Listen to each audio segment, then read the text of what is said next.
సరఫరా కమిషన్ నివేదిక కానీ వీటి అధ్యయనం కోసం జస్టిస్ సుదర్శన్ రెడ్డి గారి నేతృత్వంలో కమిటీ చేసింది. వాళ్ళు కూడా స్టడీ చేసి ఒక రిపోర్ట్ ఇచ్చారు.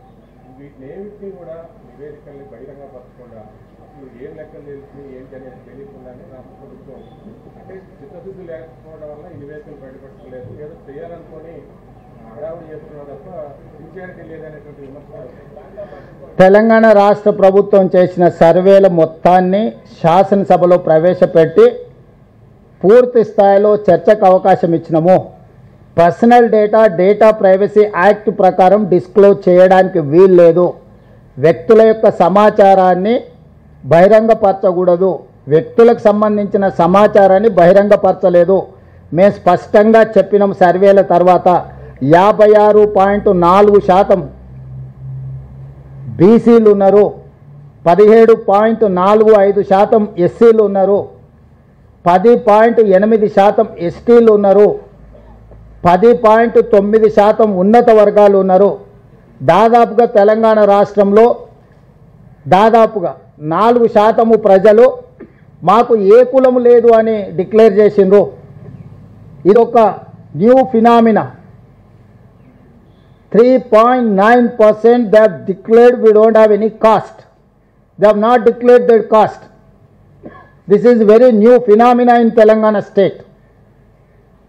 So ప్రతి వివరాలను అక్కడ పెట్టినాం, శాసనసభలో చర్చ పెట్టినాం.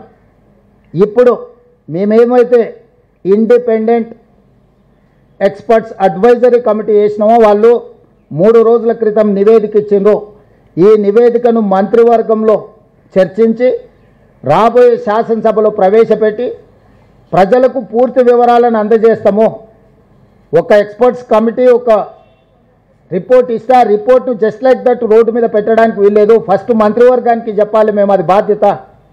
మంత్రివర్గంలో చర్చించిన తర్వాత శాసనసభకు చెప్తాం. మేము శాసనసభకు జవాబుదారీతనము. ఏ ఏ ఏ లెక్కల ప్రకారం కూడా ముస్లింల లెక్కలన్నీ, హిందువుల లెక్కలన్నీ, ఇతర సామాజిక వర్గాల లెక్కలన్నిటినీ రాష్ట్ర ప్రభుత్వం తేల్చింది. ఈరోజు ఎవరికి ఎలాంటి అనుమానాలు లేవు. కొద్దిమంది రాజకీయ పార్టీ నాయకులకు మాత్రమే బీసీ రిజర్వేషన్లను అడ్డుకోవాలనుకునేటోళ్ళు మాత్రమే ఇట్లాంటి అనుమానాలు లేవనెత్తుతున్నారు. మళ్ళీ వానాకాల సమావేశాలు, శాసనసభ సమావేశాలు పెడతాం. మీ పార్టీలకు ప్రాతినిధ్యం ఉంది, మీరు సభలో చర్చించండి, ప్రశ్నించండి, వివరాలు అడగండి. మేము శాసనసభకు జవాబుదారీతనంగా పనిచేస్తాము. వీధి సమావేశాలలో మాట్లాడే ప్రతి మాటకు మేము జవాబు ఇవ్వలేము. భారతీయ జనతా పార్టీకి, బీఆర్ఎస్కు శాసనసభలో ప్రాతినిధ్యం ఉంది. వాళ్ళంతా సభలో వచ్చి వాళ్ళు మాట్లాడవచ్చు, వాళ్ళు అడగవచ్చు, వాళ్ళు అడిగిన వివరాలు ఇస్తాం.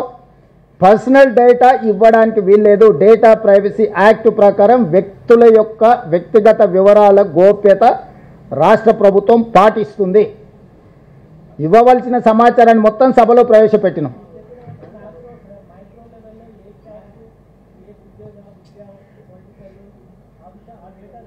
డేటా మొత్తం అఫీషియల్గా ఉన్నది, వాళ్ళకి యాక్సెస్ ఇస్తామని చెప్పినాము. పబ్లిక్ డొమైన్లో పెట్టేటప్పుడు మిగతా న్యాయపరమైన చిక్కులను కూడా చర్చించుకొని ఇవ్వాల్సి ఉంటుంది. ఇప్పుడు ఎనాలిసిస్ చేసి ఇచ్చింది వాళ్ళు. ఇప్పుడు ఎక్స్పర్ట్స్ కమిటీని అందుకే వేసినాం. కంప్లీట్ డేటా ఎనాలిసిస్ చేసి ఇప్పుడు నేను ఎలా చెప్పగలిగిన 3.9% they have declared as a no caste. మాకు కులమే లేదని 3.9% ఇచ్చిండ్రు. ఇదంతా డేటా ఎనాలిసిస్ చేసినాము. ఇది ఒక్కరోజు కోసం, ఒక సంవత్సరం కోసం చేసింది కాదు. అన్నిటినీ రేపు క్యాబినెట్లో చర్చించిన తర్వాత శాసనసభలో ప్రవేశపెడతాము.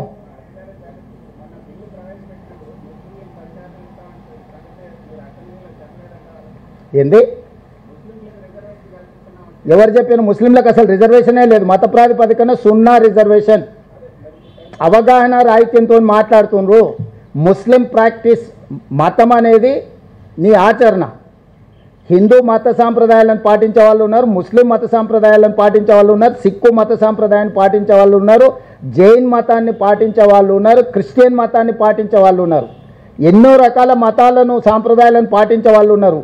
బౌద్ధం కూడా స్వీకరించిన వాళ్ళు ఉన్నారు. ఇవన్నీ మాకు ప్రాతిపదికనే కాదు, వెనుకబాటుతనమే ప్రాతిపదిక. Socio economic, education, employment, political and caste survey ఇది.